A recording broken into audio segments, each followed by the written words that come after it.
Hi there, welcome to Energetic Self-Defense. This is Grace Hart, and today we are talking about the housing crisis here in Australia.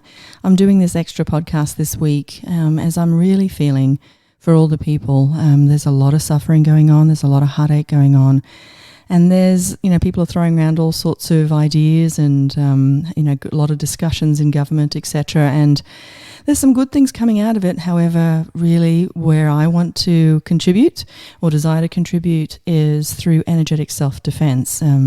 I was actually affected by the housing crisis, my family was, and part of that was I had joined a Facebook that was specifically for people that are about to get homeless or just desperate, absolutely desperate. And so I'm hearing all these stories and my heart's going out, and then I started hearing about perpetrators and just terrible stories. For example, there was this lady that was approached even in that particular group by a person who was renting out a property. And so she paid all the money and the bond and the few weeks, and she went over there, and this lady answered the door and she said, I don't know what you're talking about. This is my home.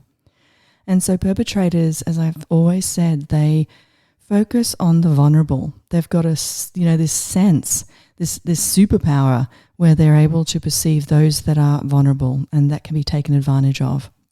And during this crisis, we've got a bunch of vulnerable people.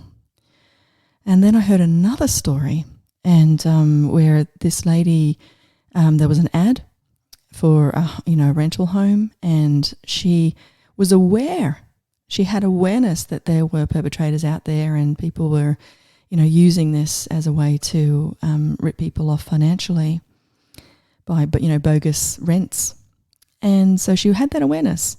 And so she said to the person, can I have a drive-through? And so she drove there and she saw the home. There was a, for rent sign, and so all of that felt good, cognitively felt good. But there was something that was just bothering her. So she had the energetic self-defense. She had that gut feeling that something wasn't quite right.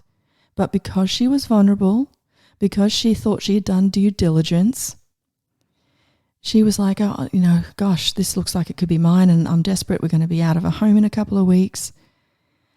However, she had enough to ask again. She said, would you mind if I just, look in the home? Because, it might not be suitable inside the layout. And so the owner said, absolutely, there's people renting at the moment, but I'll schedule it and you can go in there. So she went in there. There were people renting. It was a fully furnished home. And she chatted with the people and they said, yeah, we're moving out. We're moving back to whatever story they gave. So she still had that feeling, but because she'd taken the first step of asking the question, can I do a drive-by? And then she still had that niggly feeling, and then she asked again, do you mind if I go inside? That mixed with her desperation and wanting it so badly to be right, to be the perfect thing, to be the solution to a problem because she was in crisis, she didn't honor that she still had that feeling. And what happened was she paid the money across because cognitively she had proof. She even spoke to the renters, the tenants there that were moving out.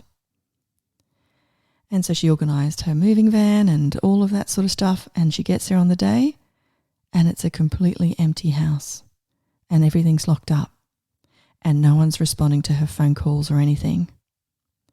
And it was just a very professional ruse. This is what happens. It was apparently a company home, that it was just vacant, and these people are looking for vacant homes, and this ruse, this is what happens. And what perpetrators rely on is your uncomfortableness with coming back with another question and coming back with another question and coming back with another question if you're feeling a bit off.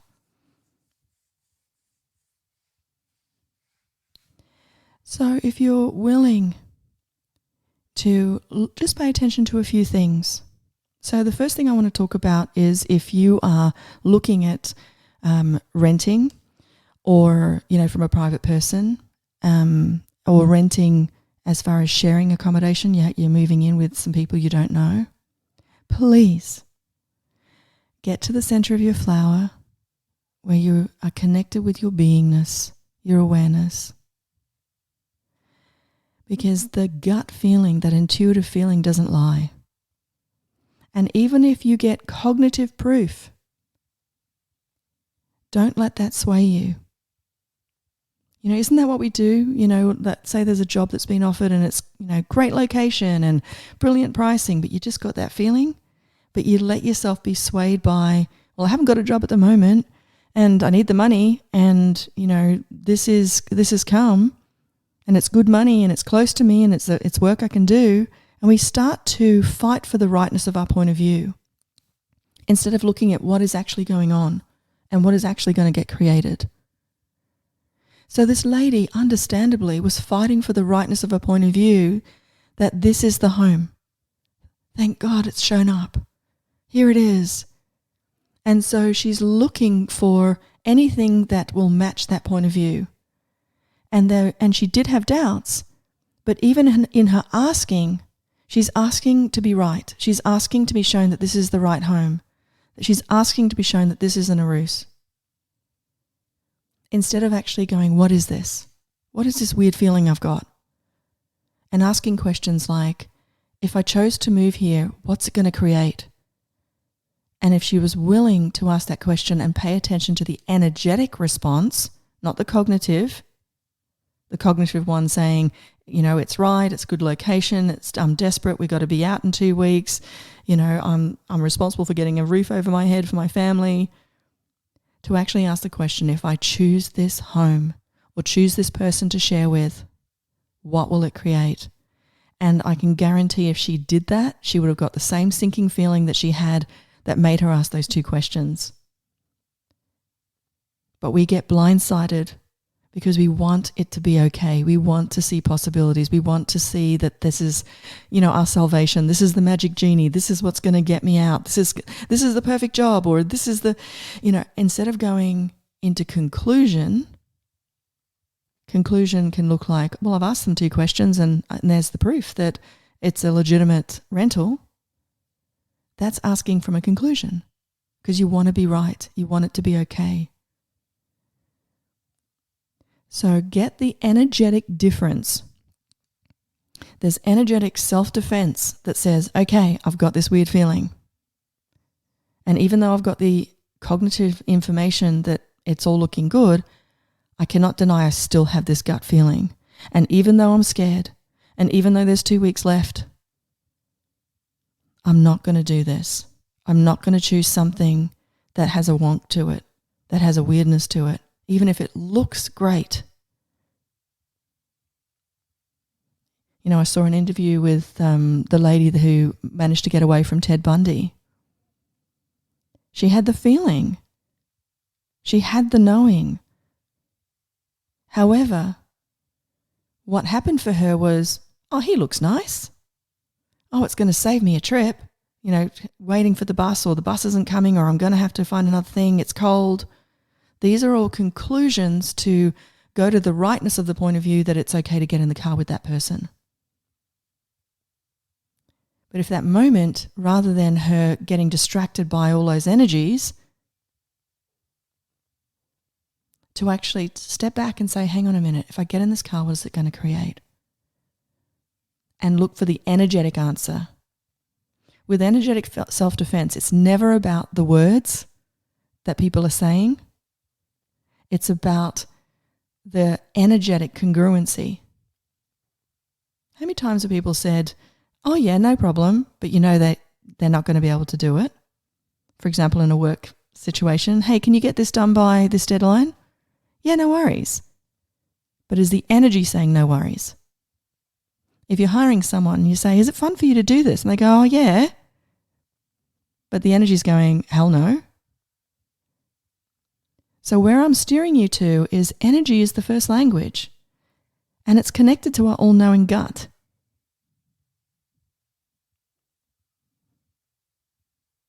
Sarah Blakely from Spanx, the creator of Spanx, she says she listens to the universe, and if it feels right, she does it. And if it doesn't, she won't. Even when business people on her team are saying, you're crazy, you should do this. Or you're crazy, you shouldn't do that. She's like, thank you for the information. And now I'm going to trust my gut. Now, what gets in the way of the gut is when I talk about with the domestic violence podcast, when you're in survival brain. And I use the example of the flower. When you're in the center of the flower, you're being you. You're aware of your petals. You're aware of your inner community. And some of that inner community, some of those petals are disassociated, disenfranchised parts. Now, using the example of this lady, her gut was saying something's wrong, but she was hijacked by one of her disassociated parts that was saying, you have to get a place. You can't be homeless. You've got to do this. Everything's fine. Just go for it. Because it's panicking because it doesn't want to be homeless. And when you're in survival brain, you don't have access to possibilities. You don't have access to greater abilities or, infinite awareness. When you're in survival brain, you're just focusing on the problem, the bear, the bear, the bear, the bear, the bear. The bear's coming at me, the bear's coming at me. I'm going to be homeless, I'm going to be homeless, I'm going to be homeless. And I get it, guys. That's what perpetrators rely on. I was listening to one of my favorite comedians, Hannah Gatsby, and, she talked about that what a joke is tension. She gets the room tense and then she relieves the tension. That's a joke. And the crazy thing is, that's what perpetrators do too. They create the tension. You're being homeless. And they might create a tension by saying, look, I've got a lot of other people waiting. So there's the tension.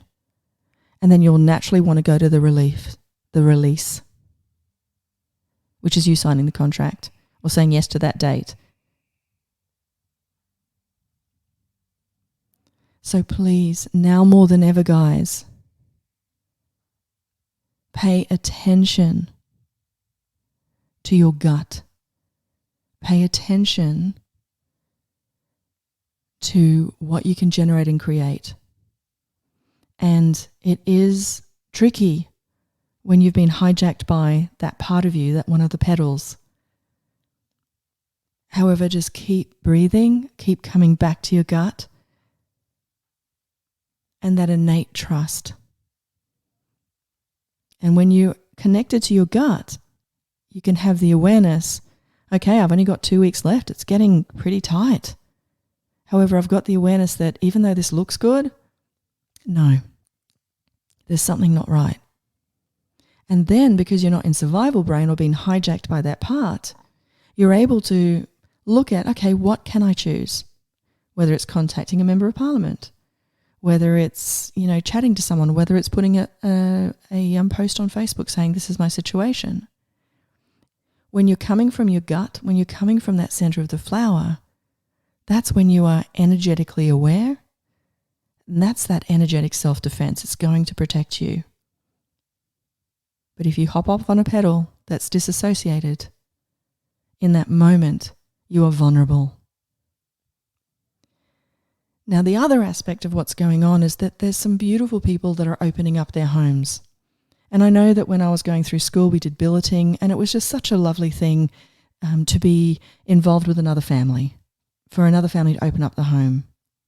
However, please know that, again, perpetrators are out there. And the only thing that's going to help you is to become aware of the energies. So if someone opens up their home to you, become aware of the energies. And where I'm speaking from now is if you are one of those kind people opening up your homes, please do it from the center of your flower. Please do it from your own awareness and your gut. Be aware if you've been hijacked by a petal of yours. One of your disassociated petals might have been in a situation where nobody was there for them, where they might have been homeless. And it's very easy for that petal to hijack you. And then all you want to do is just open up your home. Say yes. And again, you want to fight for the rightness of your point of view. So when that family or that person comes in to move, all you're seeing is through the eyes of that petal that you're helping someone where you didn't get help in the past, and that's the right thing to do. Now, is it the right thing to open up your home? If it's light for you, fantastic.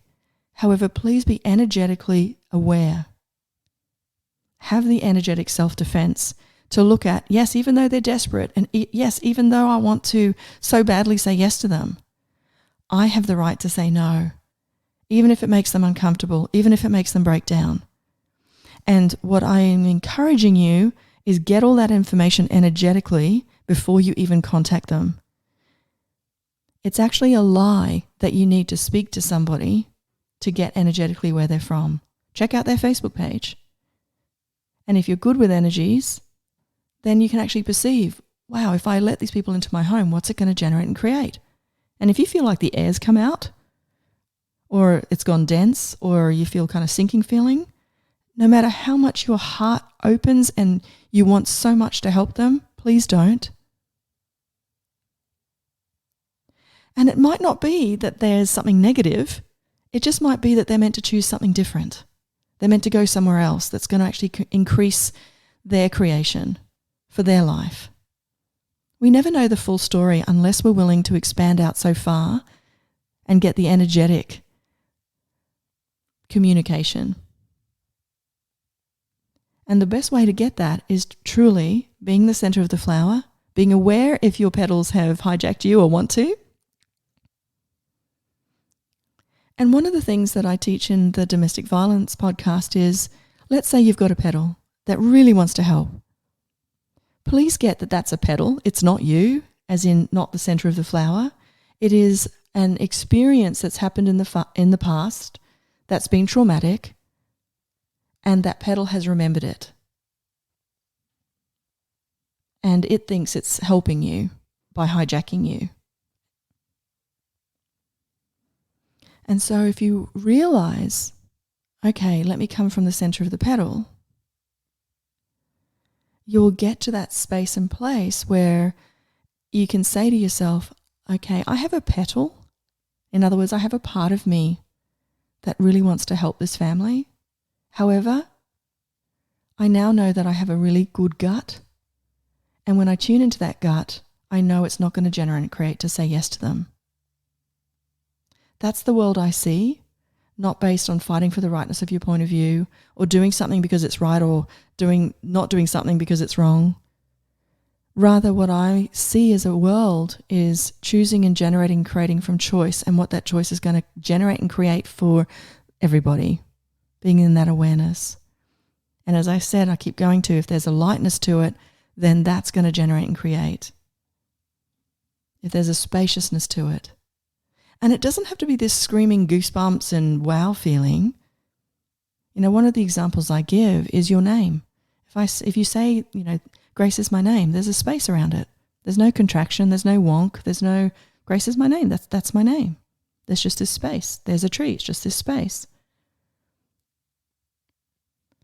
However, if I said my name's Francesca, there's a contraction, there's a wonk, there's a weirdness, because it's not true. So that's what I want you to start looking out for, working the muscle on. And one of the things you can do, if you're one of those people that want to open up your home, go onto one of those sites, one of those Facebook pages that are filled with people desperate for a home, and work the muscle. Look at it and go, okay, if I chose them, what would it create? Get a wonk in next. If I choose them, what will it create? Oh, it's okay, but it's not like, there's still just something, then it's no. And I always say, if it's not a hell yes, it's a hell no. Don't try to fit into the desire to help. How many times, I can't even tell you how many times I've had clients where it's the relationship's been pretty much okay, or maybe more, just over 50% okay, and they try to fit into that relationship. You know, they cut off parts of themselves to fit in because they want to be right, and that rightness of the point of view is that person's right for me. Or you might have a right point of view that you should be in a relationship. So you're going to bend, fold, and mutilate yourself to fit into someone else's structure. Is that really kind to you? Is it kind to them? And of course, if they're perpetrators, yeah, that's what they want. someone they can control, because you're so desperate to be in a relationship or so desperate to have something or be right about something or to be loved or whatever it is.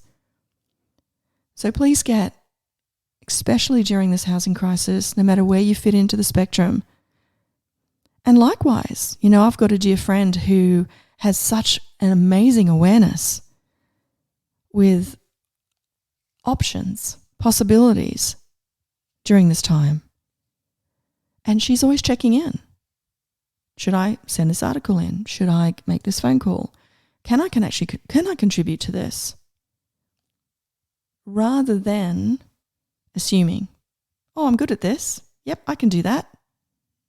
Well, maybe you can. Maybe you have a home and maybe you can open it up. But have the energetic self-defense to know who to choose, when to choose, what to choose, how to choose, and be willing in every moment to change your mind. And then you won't get stuck. Okay, so thank you so much for listening. Please know that your gut is the best energetic self-defense you can have. And please do whatever you can to get to know that gut, get to know what it feels like when you're in the center of the flower. And if you've had any trauma whatsoever that you find you don't trust your gut anymore, or you're getting confused on whether you should rent this place or not rent this place, what I say in my domestic violence podcast is, if there's any part of you that's confused, that is a clear sign that you're not functioning from your awareness and gut. It's a sign that you've been hijacked by a part, or you've blended with a part and you think it's you. You think you're confused. And you've got the polarity of one part saying, yes, do this. And you've got another polarity part going, oh no, don't do that. But when you come from the center of the flower, you get, oh, okay, I have a part that doesn't want to do this. I have a part that does want to do this. What's true for me? With that information, what's true for me? And you know what? Yep, it's still heavy to choose that home, or it's still heavy to invite those people in. Or yeah, there's a lightness. Feels great. Feels generative and creative. Remember, the energy is the first language. The energy doesn't lie. The energy will never lie. However, if you're asking questions from that part that's disassociative, the trauma part, you're not going to be able to read the energy accurately because you're seeing it through the veil of that part. So if you're in the housing crisis in some way or can contribute to alleviating, whether it's one family or you've got information like my friend that can actually help more than one person, potentially, please come from your gut, come from your knowing, come from your awareness.